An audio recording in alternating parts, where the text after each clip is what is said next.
51 years ago, the communists from the north invade to the south, and because they invade, I know that I cannot continue my education, so my family decided that I have to go. The reason, because you are here. Because sometimes the parent, the grandparent escape, so the next generation have a better future. We already have a lot of people pass away and we lost all those stories. So someday, for sharing your story with the students. Students, remember that stories like these, they're hard to come by, right? Especially from the survivors. And so one main takeaway I would like you all to remember is do not take your community for granted.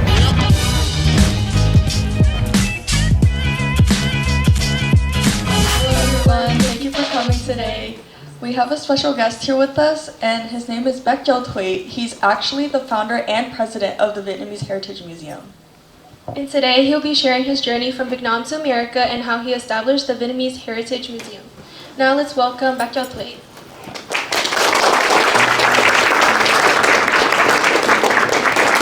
good afternoon, everyone. And again, I'm honored to be here today. But first, I just wonder who been at the museum before? Okay, wow. Look like a lot of people already visit the museum and you already see what's at the museum. But if you haven't been in the museum, so when you have a chance, please stop by to see what we have at the museum, and then we can explain more later on. Today we create a space for where the history and memory can be shared, and where the young voices are welcomed into the conversation. Again, my name is Cho Thuy, and I represent for the Vietnamese Heritage Museum. But before any title, I was a boat person. I escaped from Vietnam in 1980 on a small boat, and it took us 4 days without food and water, and end up in Thailand. And I become a calligrapher by heart and become an engineering by training.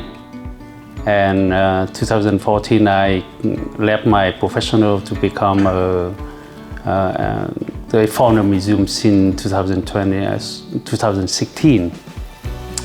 So I'm here today to carry a story that began long before I was at your age, and in a country far from here, at a moment that changed millions of lives. So why we call Black April? Anyone here can answer it? Why we call Black April this month?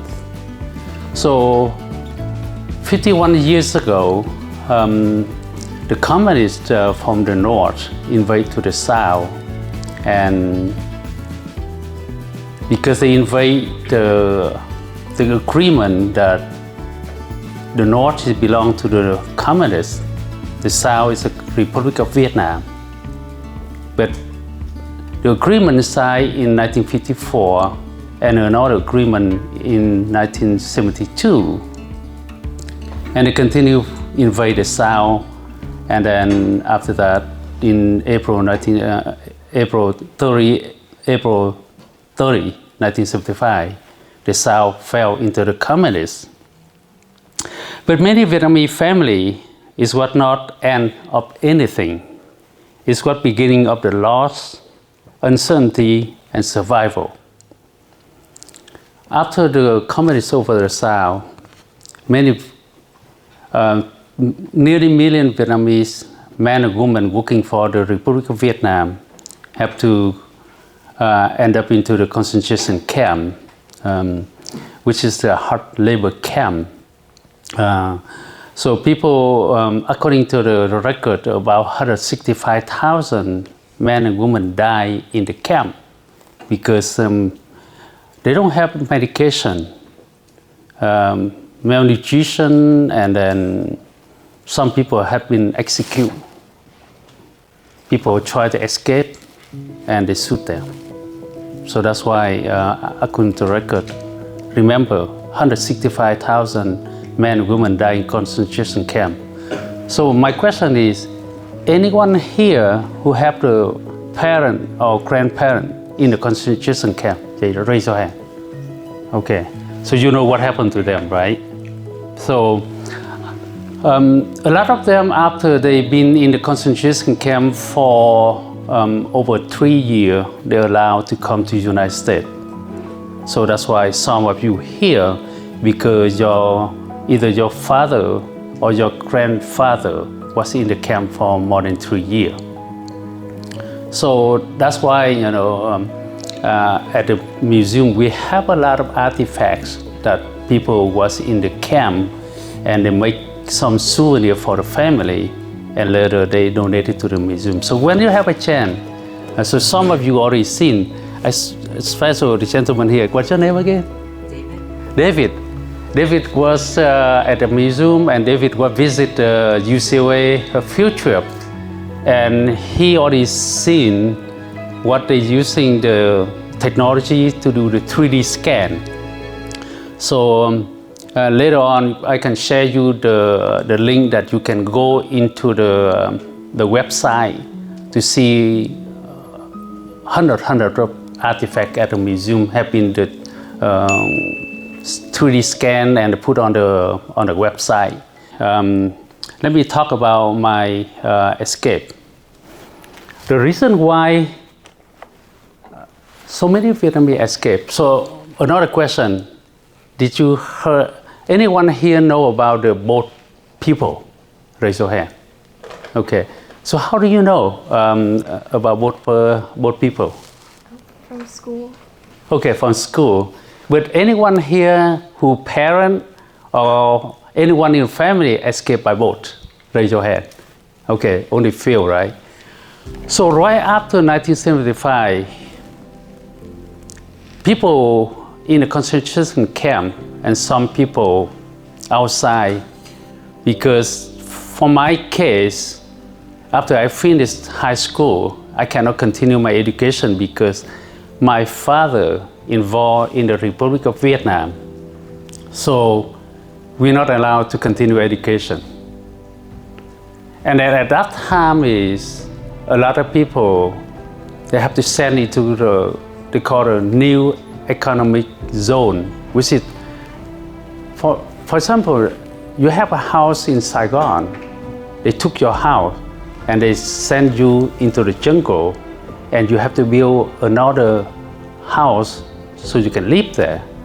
A lot of people die because the disease, and they cannot stay, in the jungle with all the things happen, in the jungle.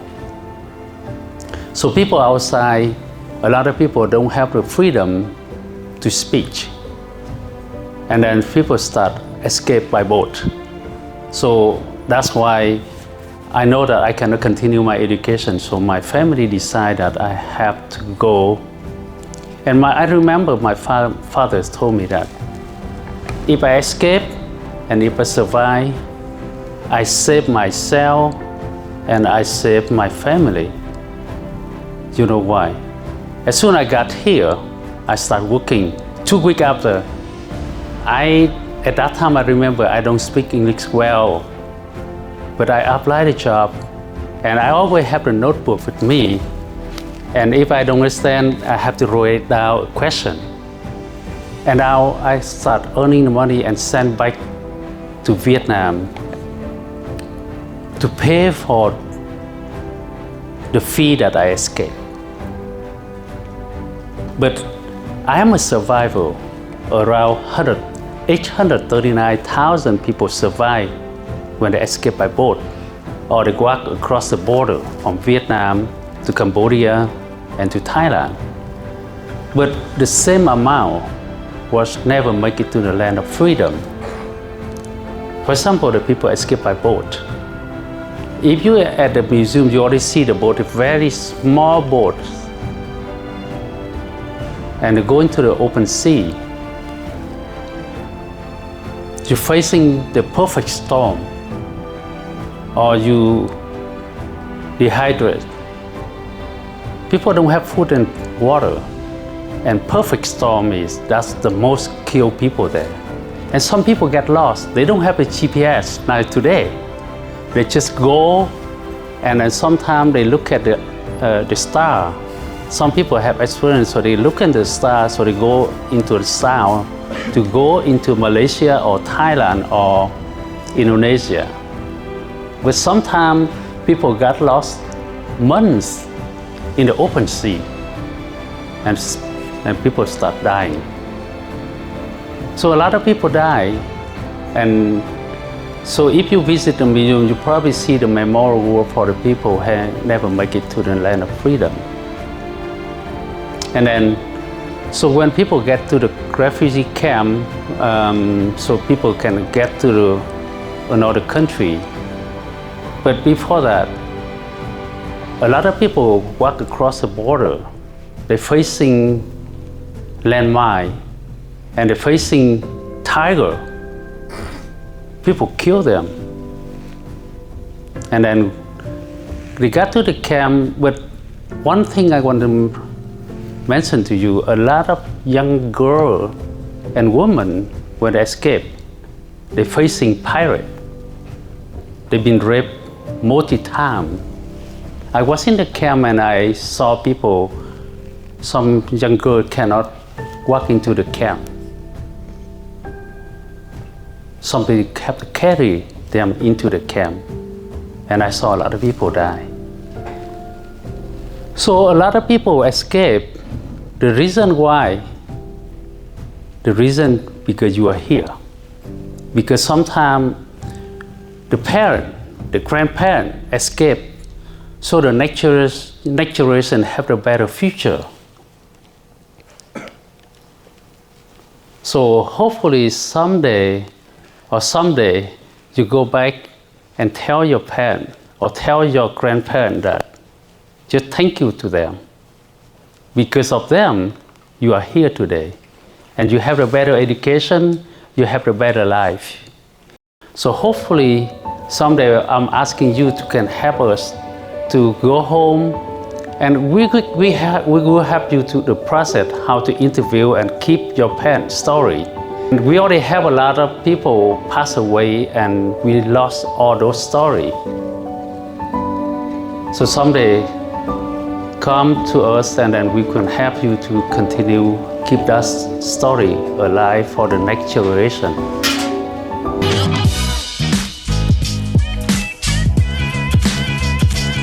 Anyone here have parent or have mom working at a nail salon? Raise your hand. All right, a lot of you, right? How about sewing machine at home in the garage? Okay. So right now, I can tell you that a lot of mother working at nail salon or working in the garage with a sewing machine, hot in the summer and cold in the winter. They're working from 12 hours to 14 hours just for you. Because sometimes they come here and they know that they don't have time or they don't have a chance to go to school, but they want to make money so the next generation can be better than them. You can have an education, you can go to school. So you can see that a lot of teacher, a lot of professor, a lot of doctor and lawyer is Vietnamese. Because the parent, the older generation came here and they don't have a chance to go back to school, but they want to make money for the next generation. So that's why you have to remember that tonight, go home and say thanks to them because of their sacrifice for you to have a better future. So the reason why I built a museum, I'm a survivor. And then because of many things that if we don't preserve today, it's not over the time. We have right now the museum have 6 different programs. We collect artifacts. We have 2 boats right now we display at the museum. And then we have thousand artifacts that we want to keep it, and each one is have its own soul. So you come to the museum, you can see a lot of artifacts with the story of it. And you will be amazed, how people can keep the artifact until now and donate to the museum. We also have another program, oral history. We interview the survivor from the concentration camp or from the people who escaped by boat. They tell the story how they got here. So hopefully someday you can help us to interview your parents, interview your grandparents. I believe in last November we got about 19 students from middle school came to the museum and bring their grandparents or their parents and sit in front of them and then asking questions. So hopefully someday I'm asking you to can help us to go home, and we will help you to the process how to interview and keep your parents' story, because someday, and we already have a lot of people pass away and we lost all those stories. So someday come to us and then we can help you to continue keep that story alive for the next generation.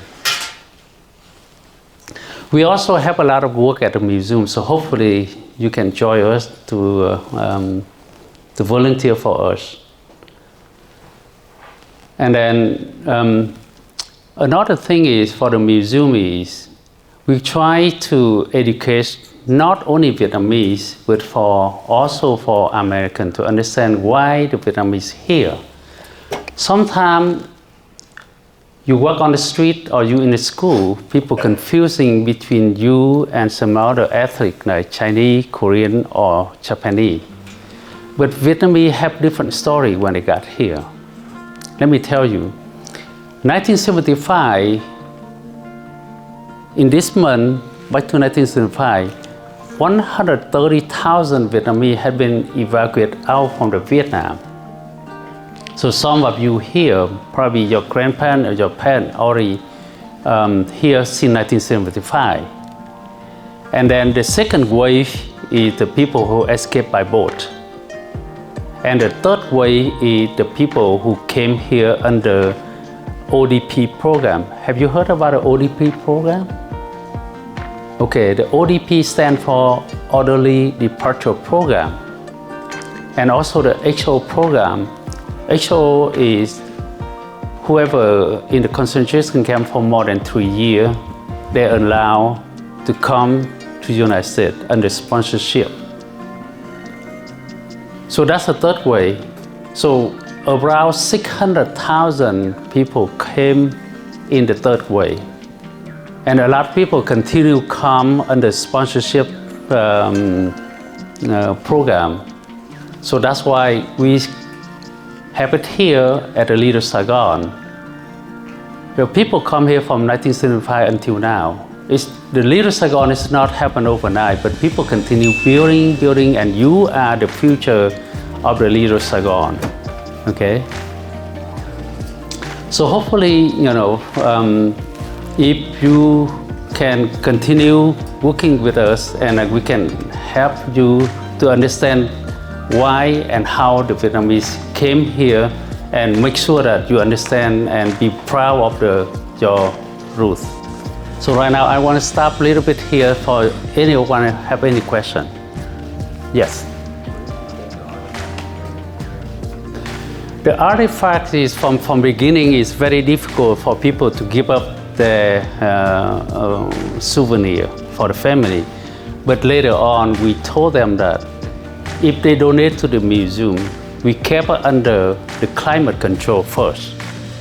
Because some Vietnamese family, when the grandparent or the parent pass away, they just toss it away. So we're asking them to donate it. And when they donate it, we keep it and we display it at the museum, so there is the chance of thousand people came to the museum to learn about the artifact. Just like the boat. The boat that we have is 9 young men and women, and the kid about 12 years old. They escaped in 1984, and after they've been rescued by the French ship, they kept the boat in France for 38 years, and later on we asked them to donate to the museum. So now we have it displayed. And a lot of people came because, like for me, when we escaped, there's only a few boats remaining in the world. So people come and see, what is the boat look like and how they represent for the resilience that people escape. And we know that when you go into the open sea, the chance that we survive is very, very thin. Any other question? Yes. I know a lot of refugees, they don't like to talk about the history, so when you interview people, how do you get them to open up? That's right. A lot of people escape, or people stay in the concentration camp. A lot of them have the PTSD, the trauma, and sometimes they don't want to talk to anyone about it, even their own children. We have a lot of visitors came to the museum and they said that they know their parents escaped by boat, but they never tell about how they escaped, what happened to them. It's very difficult to convince them to tell it. From beginning, that's a good question, because from beginning we have the oral history. We try to ask people to come to tell us a story, and they said no.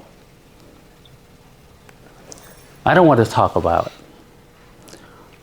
And then we told them that if you don't tell us the story, and then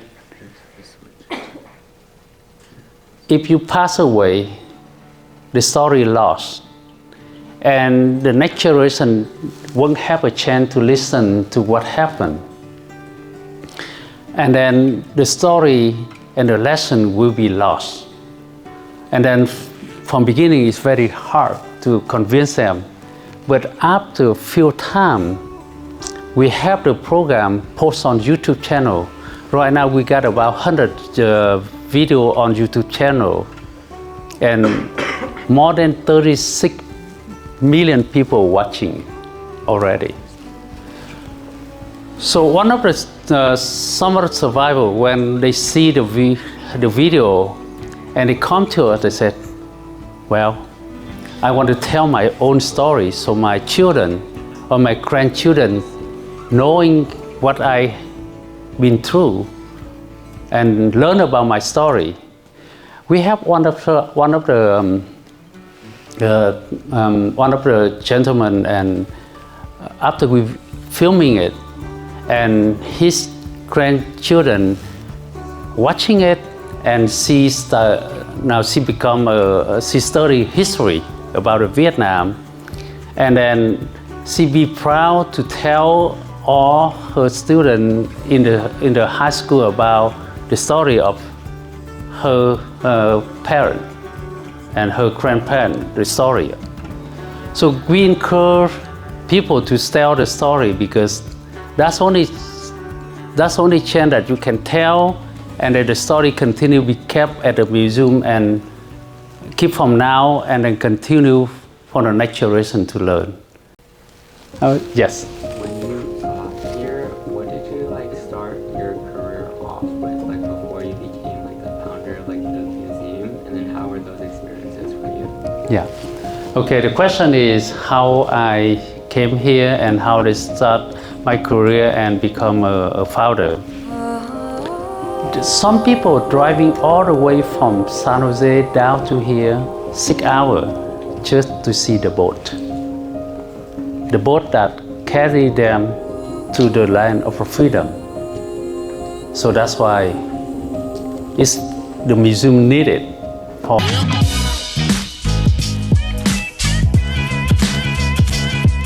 Yes. You have some of your artifacts displayed on your website if you would like to talk about any of them as well. Okay. All right. So you see some of the artifacts on the screen. So the first one, on this one is from one of the gentlemen. Some of you already visit the museum and you already talked to him. This shirt is from one of the gentlemen he was in the concentration camp for about 6 years. And after he got released, 2 weeks after, he escaped by boat. And when he escaped by boat, they've been attacked by the pirate. You see the hole right here. The pirate shoot him right in his chest. He still carried that bullet. And he survived. So this is the artifact that you can learn, you can read it, and you see, how people have to be, suffer from many different things in the concentration camp and escape.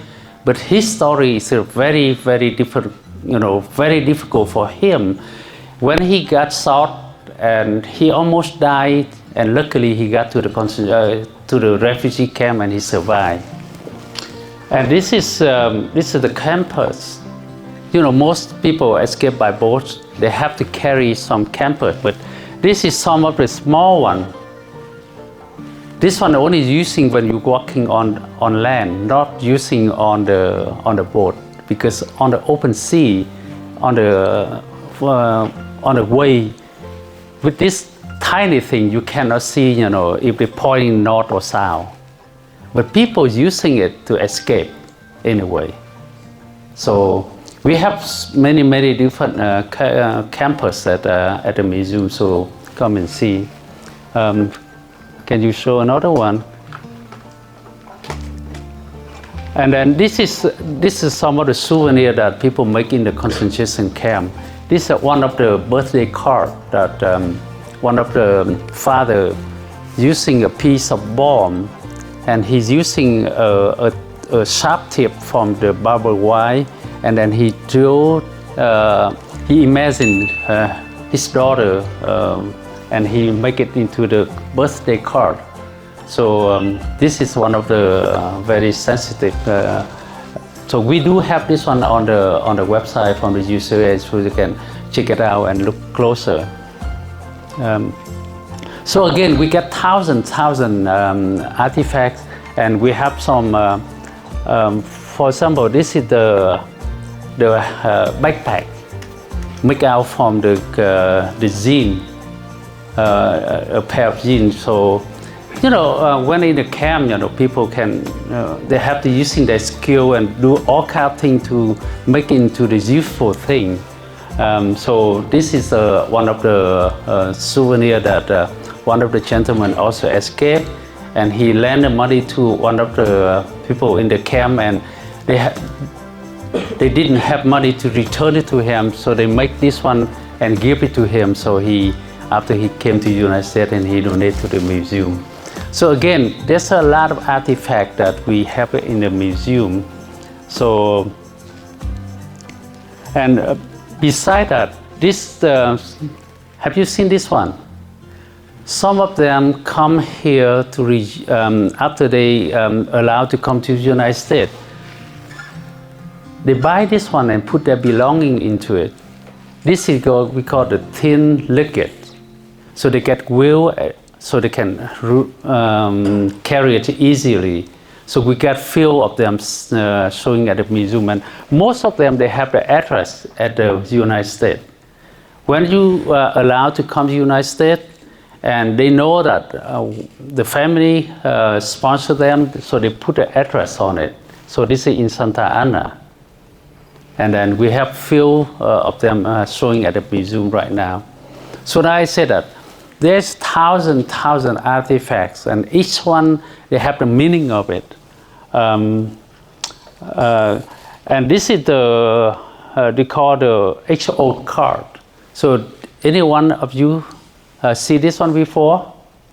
Okay. So when you either your parent or your grandparent stay in the concentration camp, detained in the concentration camp for more than 3 years. So if you, that means you, after 3 years, you qualify to come to United States. And this is the, they call the HO card that allows you to come to United States. So they have the photo and right here with name and your ID and your birth of year of birth, and then that's the, and beyond that, beside that, they have a lot of paperwork, you know, called, for example, the paper that released from the camp showing that you are in the camp for more than 3 years. So this is one of the documents. So we got thousand documents, and we need your help. Someday come to the museum and help us to scan it, because we want to digitize all the documents so we can preserve it, and we also can put on the website for people to can take a look on it. All right, so any other question? Yes. When you got here, what did you like start your career off with, like before you became like the founder of like the museum, and then how were those experiences for you? Yeah. Okay, the question is how I came here and how to start my career and become a founder. So as I mentioned, that I came here in 1984, and I worked the first 2 years, and then I went back to school to become an engineer at the university in Louisiana. So I graduated in electrical engineer, and I came back to United States. Come back to California, and I working at Intel, Honeywell. And 2014, I left my job to finish my book. I wrote 2 books. The version in Vietnamese is Vực Xoáy. The story, I got the inspiration from the Titanic story. You probably see the Titanic, right? Yeah. Jack and Rose in the Titanic is not real. It's just they make up the love story to make the event alive. But I wrote Vực Xoáy with the love story of the couple. They know each other and they escape, and how they got into the refugee camp. And later on, the book was well known, and people said that let's translate to English. And now I have it in English under title Blood Stained Sea. But the story is right now I have it at the museum, so hope someday you can come and borrow the book and read it.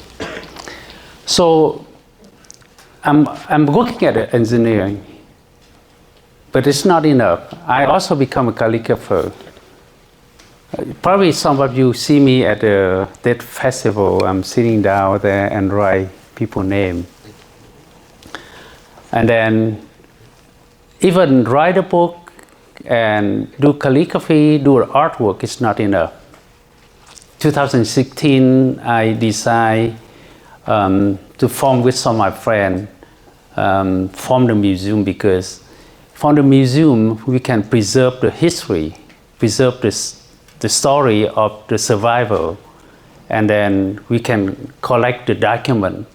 Because without the museum, without the document, without the story of the survival, how people know? Especially for Vietnamese students like you, how do you know how your parents, how the Vietnamese came here in the first place? So that's why when we start the museum and then we start collecting the artifact, and we start filming and into the oral history program, we collect book and document. We got about over 100,000 books, and someday we're going to open. Right now it's almost done with the library at Huntington Beach. You only visit the one with the boat, But we have another office in Huntington Beach, so we got over 100,000 books and documents. So someday you can come and check out the book and learn about, But again, the question is, the museum is for you. Hopefully someday you can become a president or some and work for the museum, because that's we want to preserve it for the next generation, and then we want the people to learn about why we have the Vietnamese community here. So that's why we have the museum. So hopefully, some of you already been at the museum, but some of you don't. Please come and visit the museum and bring your parents to visit the museum as well. Because sometimes they come to see the boat, they see the artifact, and they release what they have in their mind. Because like you asking, how they open up their story. Some people driving all the way from San Jose down to here, 6 hours, just to see the boat. The boat that carried them to the land of freedom. So that's why the museum needed for you to learn, for the next children to learn about the Vietnamese history and the Vietnamese culture here.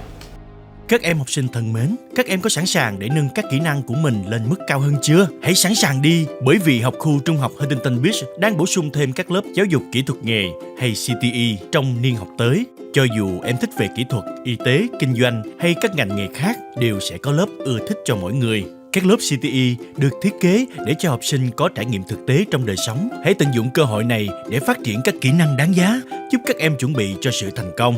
Các lớp CTE sẽ khác nhau tùy vào các trường trong học khu. Em nhớ hỏi chuyên gia hướng dẫn của mình để xem các lớp nào được dạy ở trường em. Đừng bỏ mất cơ hội này để khám phá về các đam mê và tiềm năng của mình.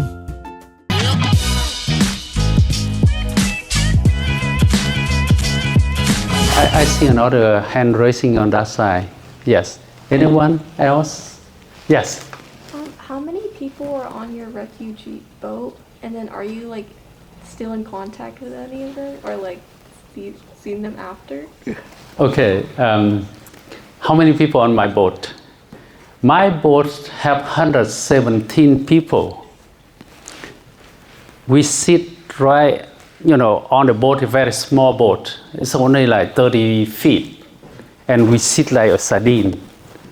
And then when you're on the boat, sometimes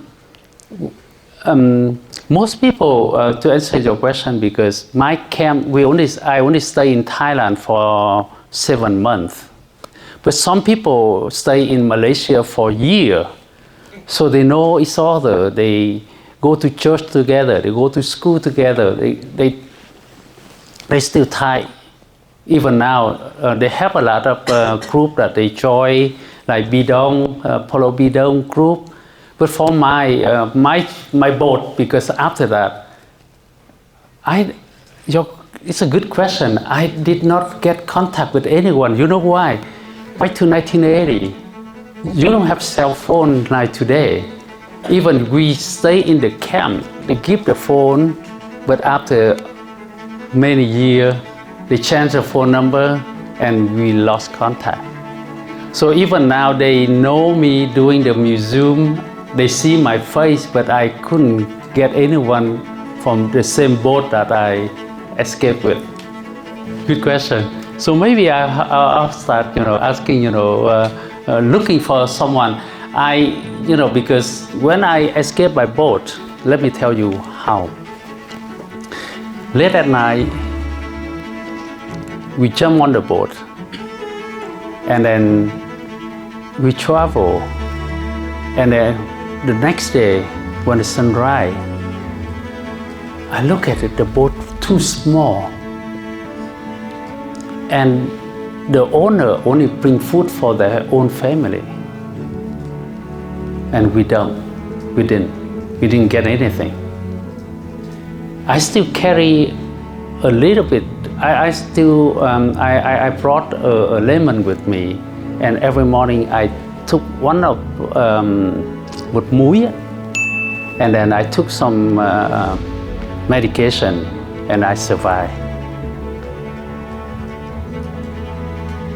But after that, and after 4 days, we got into the open sea. People asking me, do I afraid? The first day, yes. The first day when the sunrise, all around you just the ocean. And you can tell that the close ground because you can see the boat far away and you can see it and it disappear. The second day we got into a storm. That's what I said, perfect storm. My boat is get up to the building and go all the way to the bottom and up again. At that time we look at the pirate boat right there. We thought like they are just fishermen. And we get close to them and asking them, and then they said, send one person there and speak English. And they tie up a rope with us. And they start swimming over our boat and start rock. They're using hammer, and at that time I have a watch. I just about to take it out and throw it in, but they saw me and they took it away. But luckily on my boat they did not rape anyone. And after that they cut the rope and they let her go. And we continued for another 2 days. And suddenly in the morning we see bird flying.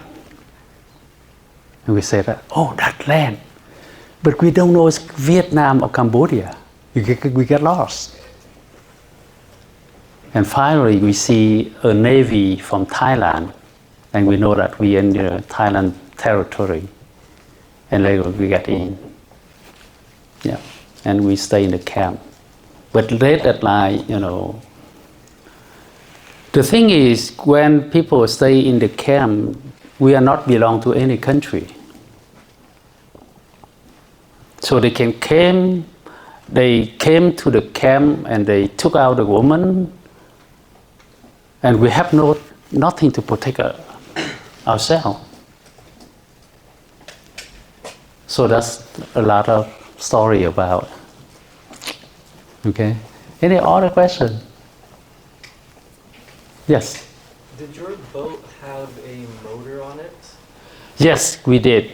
They have the motor, and I think the second day it broke down, and they fixed it, and the water started leaking into the boat. So we have to, take the water out all along, the journey.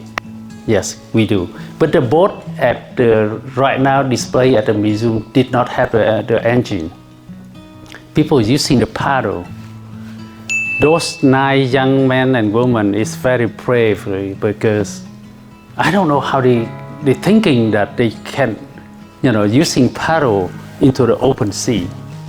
The thing is they never been in the open sea. That's why they took the chance, and luckily on the 7th night. They've been rescued.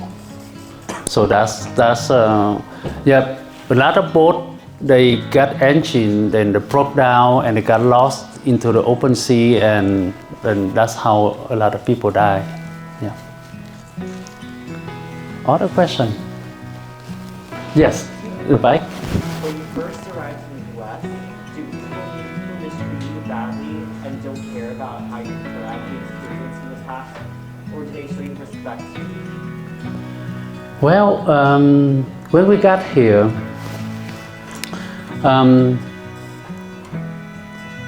I just went back to school at night.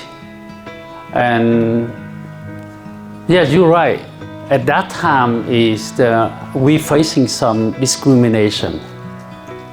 Because when we say that we are Vietnamese, you remember that during the war and after the war, when the American came back, people did not welcome them. So we have the same fate. When we first came, you know,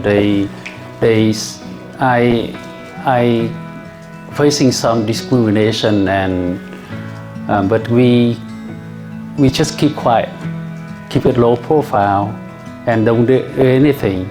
But yes, you're right. At that time is back to 1980. It's not like now.